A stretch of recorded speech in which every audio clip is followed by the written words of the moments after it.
Slavonsko-brodski ogranak ispunjava temeljne obveze Matice Hrvatske i ponosan sam njihovim radom. Istaknuo je sinoć na svečanoj skupštini predsjednik Matice Hrvatske Igor Zidić. Promicanje hrvatskih tema, zavičajnog jezika, izobrazba i odgoj mladih, rečeno je, moraju biti u funkciji stvaranja moralne klime koja Hrvatskoj često nedostaje. Rad svih ogranaka u tom poslu, rekao je predsjednik Matice Hrvatske, od neprocjenjive je važnosti te svi moraju disati kao jedno. I u Slavoniji, i u Dalmaciji, i u Hercegovini, i u Zagrebu, i u Lici, i Kordunu, svugdje nailazimo na naše ljude vrijedne i željne napretka, naobrazbe, boljega života i da smo naprosto dužni to našoj djeci dati. To je dovoljno jak motiv da se trudimo da lošega i slaboga bude što manje, a dobroga i odličnoga što više. Svečanoj akademiji prisustvovali su brojni uzvanici iz kulturnog i društvenog života grada. Predsjednik Brodskog ogranka Ivan Medved osvrnuo se na proteklih 20 godina. U tom su razdoblju iz ogranka izišla brojna vrijedna izdanja poput 4 kronike Franjevačkog samostana, objavljenih dijela Ivane Brlić-Mažuranić, Dragutina Tadijanovića, Vladimira Rema, Stjepana Babića, no i mladih brodskih autora.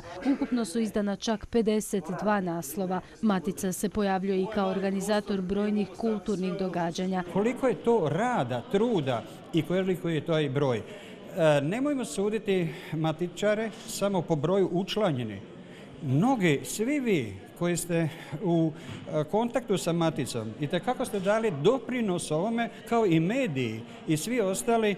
Prema tome, ovo je naš zajednički uspjeh i grada Slavonskoga Broda i svih žitelji koji žive u njoj, a poglavito matičara koji će iz dana u dana, nadam se, biti sve brojniji i brojniji. Aktivnosti Matice u posljednja 2 desetljeća predstavljena su na sinoć otvorenoj izložbi. Ona je zapravo samo jedan mali dio presjeka zbivanja što se doista zbivalo u Matici proteklih 20 godina.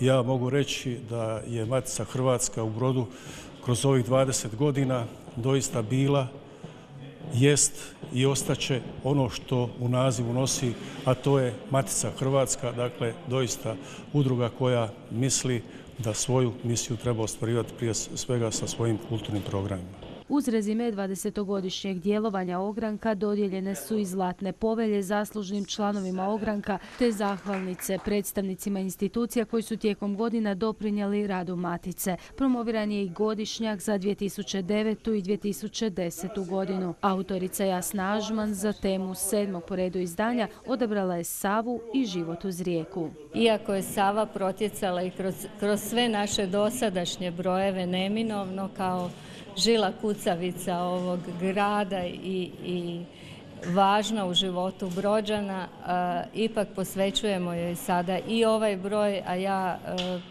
se radujem da ću najaviti i sljedeći broj će biti tema broja Sava, tako da sve ono što je ostalo nespomenuto i neobrađeno u ovom broju bit će u sljedećem. Godišnjak donosi osvrt na nagrađeno kritičko izdanje sabranih dijela Ivane Brlić-Mažuranić, zapise Ivana Goluba, priču o brodskom etnomuzikologu i promicatelju tamburaške glazbe Mihaelu Feriću. Tu su između ostaloga i stalne rubrike poput kronike zbivanja, obljetnica, osvrta i ogleda, brodske glazbene povjesnice, brodskih putnika i njihovih zapisa, a likovni dio posvećen je ovoga puta godišnjici akvarelističke kolonije Sava te opusu slikara Vasilja Petrovića Antipova.